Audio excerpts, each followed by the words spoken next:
अगर आप चाहते हैं धूम म्यूजिक का वीडियो सबसे पहले आप तक पहुंचे, तो लाल बटन दबा के चैनल को सब्सक्राइब करें और बेल आइकन को दबाना ना भूलें। प्रोजेक्टेड बाय धूम म्यूजिक।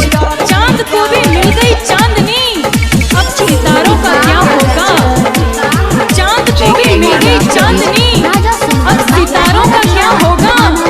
मोहब्बत एक से ही कर ली तो बाकी हजारों का क्या होगा। मंगिया में सजाई के लाला की से मुरावा, जाई के ससुरावा नहीं भूलेंगे। मंगिया में सजाई के लाला की से मुरावा, जाई के ससुरावा नहीं भूलेंगे। निकल तो यारती जावा सुने के रानी, अगिया लगावे आयो जई है समझना जागे।